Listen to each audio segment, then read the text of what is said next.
Assalamualaikum warahmatullahi wabarakatuh dan salam Malaysia Madani. Terima kasih diucapkan kepada penerusi majlis, barisan panel hakim yang bijaksana, penjaga masa yang teliti dengan waktu dan para hadirin sekalian atas peluang keemasan ini. Saya Nur Zawani Syaukat berasal dari Pakistan dan sedang melanjutkan pelajaran di Universiti Putra Malaysia. Tampilnya saya pada hari ini untuk menyampaikan pidato yang bertajuk Memartabatkan Keindahan Bahasa Melayu. Terlebih dahulu, izinkan saya membuka pidato dengan serangkap pantun. Layang-layang terbang di angkasa, berputar ligat di tengah pagi. Bahasa Melayu, jiwa bangsa, kekal berdaulat takkan terganti. Hadirin sekalian, berdasarkan pantun yang dilontarkan, kita dapat lihat bahawa bahasa Melayu mempunyai kedaulatan yang tinggi dalam negara Malaysia.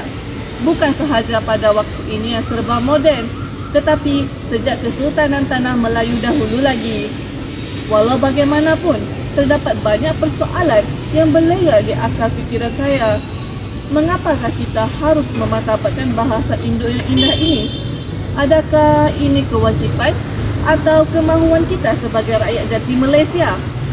Para hadirin yang bijaksana, bahasa Melayu menjadi bahasa yang dimartabatkan sehingga kini kerana sejak zaman Kesultanan Melayu Melaka lagi, bahasa Melayu telah dijadikan bahasa lingua franca di antara para pedagang dan rakyat jelata. Menurut Kamus Dewan edisi keempat, lingua franca bermaksud bahasa perantaraan atau bahasa perhubungan antara masyarakat atau orang-orang yang berlainan bahasa. Ini telah menunjukkan bahawa bahasa Melayu disanjung tinggi.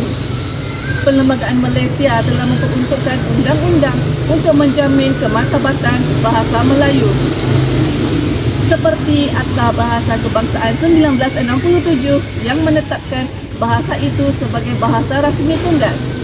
Pindaan dalam Akta Perlembagaan 1971 pula menetapkan status bahasa Melayu sebagai bahasa kebangsaan yang tidak boleh dipersoalkan, dan Perkara 152 Perlembagaan Malaysia memperuntukkan bahasa kebangsaan di Malaysia ialah bahasa Melayu.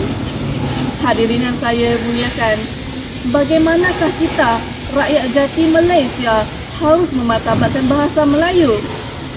Pertama sekali, bahasa Melayu boleh dimartabatkan dengan penguatkuasaan subjek ini di sekolah. Penguatkuasaan ini dapat dimantapkan lagi dengan menjadikan bahasa Melayu sebagai bahasa utama dalam pengajaran dan pembelajaran ataupun dikenali sebagai PDP di sekolah. Hal ini dapat memberi impak kepada para pelajar bahawa pentingnya bahasa kebangsaan Malaysia.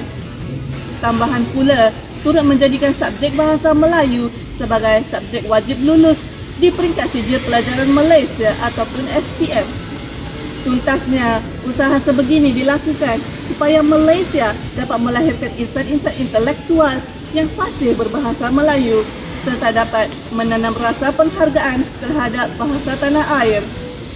Hadirin sekalian, selain daripada sektor pendidikan, sektor ekonomi juga turut memainkan peranan dalam memartabatkan bahasa Melayu.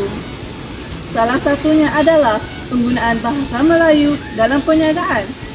Tidak dapat dinafikan lagi bahawasanya terdapat banyak syarikat antarabangsa yang ditubuhkan di Malaysia dan menyumbang kepada ekonomi negara kita. Contohnya, Sangdarbi Berhad, Aziata Group Berhad, dan YTL Corporation Berhad.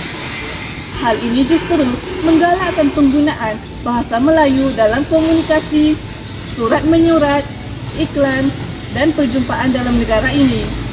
Bukan itu sahaja, syarikat-syarikat antarabangsa ini juga sekaligus memperkenalkan bahasa Melayu ke peringkat global.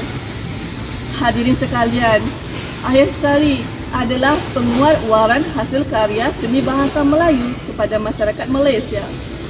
Tanah air kita mempunyai karya yang disanjung dan tidak lekang dimakan zaman, seperti puisi, sajak, syair, drama, novel, dan sastra klasik.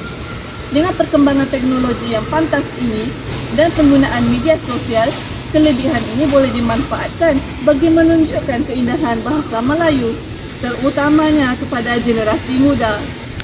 Ini bukan sahaja menarik perhatian masyarakat, tetapi juga memupuk rasa cinta dan bangga terhadap seni bahasa Melayu. Banyak yang kita boleh contohkan, di antaranya Hikayat Hang Tuah, Pujangga Melayu, dan Gurindam 12. Para hadirin yang saya kasihi, sebagai penutup bicara, sekali lagi saya ingin menegaskan bahawa kita sebagai rakyat jati Malaysia haruslah memartabatkan keindahan bahasa Melayu. Bahasa Melayu telah menyatukan banyak kaum dan budaya sehinggalah tertubuhnya Malaysia yang kita cintai. Kalau bukan kita, siapa lagi? Oleh itu, saya berharap agar semua dapat berusaha mengekalkan kedaulatan bahasa Melayu agar tidak lapuk dek zaman dan teknologi. Burung kenari hinggap di dahan, terbang ke awan, tinggi berkilau. Bahasa Melayu, lambang kesatuan. Jangan biarkan ia pudar dan layu. Sekian daripada saya. Terima kasih.